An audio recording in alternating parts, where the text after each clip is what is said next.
గుంటూరు జిల్లా తుర్కపాలెంపై సీఎం చంద్రబాబు ప్రత్యేక దృష్టి సారించారు.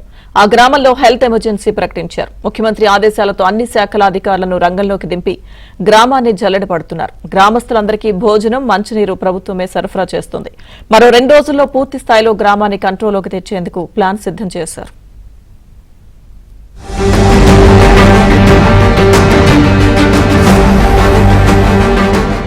గుంటూరు జిల్లా తురకపాలెంలో వరుస మరణాలపై ఇంకా సస్పెన్స్ కొనసాగుతోంది. గత 4 నెలల్లో 30 మంది గ్రామస్తులు మృతి చెందడం మిస్టరీగా మారింది. స్థానిక ఎమ్మెల్యే రామాంజనేయులు గ్రామంలోని పరిస్థితిని జిల్లా వైద్యారోగ్య శాఖ అధికారులకు తెలియజేసి 10 రోజులు దాటింది. అయినా ఇంకా పరిస్థితి అదుపులోకి రాలేదు. ఇదే సమయంలో తురకపాలెంలో రాష్ట్ర వైద్యారోగ్య మంత్రి సత్యకుమార్, కేంద్ర గ్రామీణాభివృద్ధి శాఖ సహాయ మంత్రి పెమ్మసాని చంద్రశేఖర్ పర్యటించారు.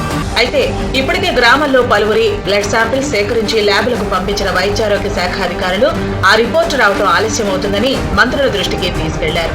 మరణాలకు వైరస్ కారణమని భావిస్తున్నా ఆ వైరస్ ఏంటో ఇంకా నిర్ధారణ కాలేదు.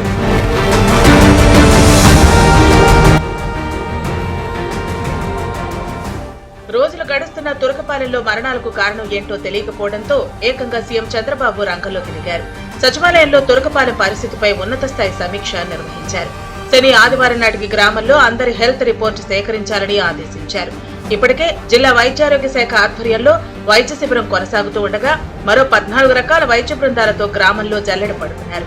2 రోజులలో గ్రామస్తుల ఆరోగ్య పరిస్థితిపై పూర్తిస్థాయి రిపోర్టు తయారు చేసేందుకు కృషి చేస్తున్నారు. గ్రామంలో పరిస్థితిని గుంటూరు రూరల్ ఎంపీడీఓ దగ్గరుండి పర్యవేక్షిస్తున్నారు. అందరూ పంచాయత్ సెక్రటరీస్ కూడా ఇక్కడే డిప్లాయ్ చేసుకున్నాము. మా పంచాయత్ ఇక్కడ ఉన్నటువంటి ఆల్ ఫంక్షనరీస్ కూడా ఇక్కడే డిప్లాయ్ చేసుకుని వాళ్ళ క్లస్టర్ వైజ్గా కూడా బాధ్యతలు అప్పచెప్పి మిగతా డిపార్ట్మెంట్తో కోఆర్డినేట్ చేసుకుంటూ మరి ఇక్కడ టోటల్ ప్రోగ్రామ్స్ అంతా కూడా ఇవాళ రేపు టోటల్గా ఇంటెన్సివ్గా జరుగుతున్నటువంటి ఈ మెడికల్ శాంపిల్ సర్వేలో కానీ, అలాగనే ఫుడ్ సప్లై కానీ, మా వాటర్ సప్లై కానీ, అలానే శానిటేషన్ విషయంలో కానీ కోఆర్డినేషన్ చేసుకుంటా మరి ముందు సాగుతున్నామండి. తురకపాలెంలో వరుస మరణాలు ఎందుకు చోటు చేసుకున్నాయన్న దానిపై స్పష్టత రావడానికి మరికొంత సమయం పడుతుందని అధికారులు చెబుతున్నారు. నీటి కాలుష్యం లేదని తేలినా బ్లడ్ శాంపిల్స్ ఫలితాలు వస్తేనే మరణాలకు కారణమేంటో తెలుస్తుందంటున్నారు. దీంతో తురకపాలెంలో పూర్తిగా అధికార యంత్రాంగం తిష్టవేసింది. జిల్లా పరిషత్ సీఈఓ జ్యోతి బసు, జిల్లా పంచాయతీ అధికారి, ఆర్టీఓతో పాటు ప్రభుత్వ యంత్రాంగం అంతా తురకపాలెంలోనే మకాం వేసింది. గ్రామంలో పారిశుద్ధ్య పనులు మెరుగుపరిచేందుకు ఇతర ప్రాంతాల నుంచి అదనపు సిబ్బందిని రంగంలోకి దింపారు. గ్రామంలోని డ్రైనేజీ కాలువల్లో మురుగుని తొలగించి బ్లీచింగ్ చల్లుతున్నారు. పిచ్చి మొక్కలు తొలగించి చెత్తా చెదారం లేకుండా శుభ్రం చేస్తున్నారు. గత 4 రోజుల నుంచి ఇక్కడ ఈ ప్రివెంటివ్ మెజర్మెంట్స్ కార్యక్రమంలో భాగంగా శానిటేషన్ కార్యక్రమం చేస్తున్నాము. ఈరోజు మేము మామూలుగా గుర్తించింది ఏంటంటే ఈ ఇండివిజువల్ హౌసెస్లో ఈ ఓవర్ హెడ్ ట్యాంక్స్లో వీళ్ళు సరిగ్గా క్లీన్ చేసుకోకపోవడము, దానివల్ల కొంచెం ప్రాబ్లమ్స్ ఐడెంటిఫై చేయడం జరిగింది. దాంట్లో భాగంగా మున్సిపాలిటీ నుంచి గౌరవ కలెక్టర్ గారి ఆదేశాల ప్రకారం ఒక 120 మందిని మనకి ఈ శానిటైజ్ సిబ్బందిని వాళ్ళు పంపించడం జరిగింది. దాంట్లో భాగంగా ఇప్పుడు ఎస్సీ పాలెంలో ఉన్నటువంటి 262 ఇళ్లలో ఎక్కడైతే ఓవర్ హెడ్ ట్యాంక్స్ ఉన్నాయో అవన్నీ ఓవర్ హెడ్ ట్యాంక్స్ అన్ని క్లీన్ చేయడము, దాంట్లో క్లోరినేషన్ చేయడం జరిగింది. ఇక తురకపాలెంలో పరిస్థితి చక్కబడే వరకు ప్రభుత్వ యంత్రాంగం రాజీలేని పోరాటం చేస్తోంది. గ్రామంలోని నీటిని ఎవరూ తాగవద్దని చెప్పిన అధికారులు గ్రామంలోని ప్రతి ఇంటికి మినరల్ వాటర్ సరఫరా చేస్తున్నారు. అలాగే వాడుకునేందుకు కూడా నీళ్లను ట్యాంకర్ల ద్వారా అందజేస్తున్నారు. ఇక గ్రామంలో ఎవరూ వంట చేసుకోవద్దని చెప్పి ప్రజలందరికీ 3 పూటల ప్రభుత్వమే ఆహారం పంపిణీ చేస్తోంది. తురకపాలెంలో పరిస్థితి చక్కబడే వరకు గ్రామస్తులకు ఆహారం, మంచినీరు ఉచితంగా అందించేలా ప్రభుత్వం ఏర్పాట్లు చేసింది.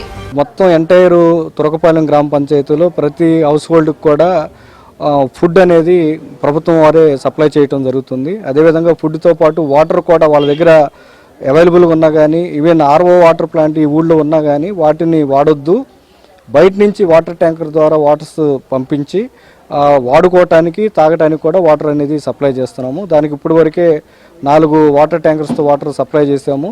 తాగటానికి వాటర్ బబుల్స్ కూడా ఇంటింటికి కూడా సప్లై చేస్తూ ఉన్నారు. తురకపాలెంపై సీఎం చంద్రబాబు ప్రత్యేక దృష్టి సారించడం సంతోషంగా ఉందని స్థానిక ఎమ్మెల్యే బోర్ల రామాంజనేయులు తెలిపారు. గ్రామంలో ప్రజలకు అందించే ఆహారం, మంచినీటి సరఫరాను గ్రామంలో తిరిగి ఎమ్మెల్యే పర్యవేక్షించారు. గ్రామంలో పూర్వస్థితికి తెచ్చేందుకు ప్రభుత్వ యంత్రాంగం అంతా రాత్రింపవళ్లు కృషి చేస్తోందని, గ్రామస్తులు కూడా అధికారులకు సహకరించాలని ఎమ్మెల్యే విజ్ఞప్తి చేశారు. ఈ రోజు మా చంద్రబాబు నాయుడు గారు నిన్న ఈ విషయం చెప్పిన వెంటనే ఏమి ఆలోచించకుండా ఎన్ని కుటుంబాలు ఉంటే అన్ని కుటుంబాలకు కూడా కులాలతో సంబంధం లేకుండా అందరికీ కూడా భోజన సదుపాయాలు కల్పించండి, మంచినీళ్ళు కూడా కల్పించండి. వాళ్ళు ఆ ప్యానిక్ నుంచి బయటకు రావాలి. వాళ్ళు కొంతమందికి మంచినీళ్ళ వల్ల ప్రాబ్లం ఉంది అంటున్నారు, కొంతమంది సాయిల వల్ల ప్రాబ్లం ఉంది, కొంతమంది ఆ రకాలుగా చెప్తున్నారు. కాబట్టి వాళ్ళకు కడుపు నిండా అన్నం పెట్టండి, 3 పూటలు పెట్టండి, తర్వాత మంచినీళ్ళు ఇవ్వండి. ఆ అనాలిసిస్ కూడా ఒకవైపు వచ్చిన తర్వాత దానికి ఏదైతే కాజ్ ఉందో దానికి తగినట్టుగా వాళ్ళు ట్రీట్మెంట్ చేద్దాం. తొందరలోనే ఒక వారం 10 రోజుల్లో మళ్ళా తుర్కపాలెం యథాస్థితికి రావడం అనేటువంటి జరుగుతుంది. ఇందులో ఎవ్వరు కంగారు పడాల్సిన పని లేదు, ఎవరు చనిపోరు. మొత్తంగా ముఖ్యమంత్రి చంద్రబాబు ప్రత్యేక దృష్టి సారించడంతో తురకపాలెంలో సందడి వాతావరణం నెలకొంది. దీంతో గ్రామస్తులు కూడా ధైర్యంగా ఉంటున్నారు.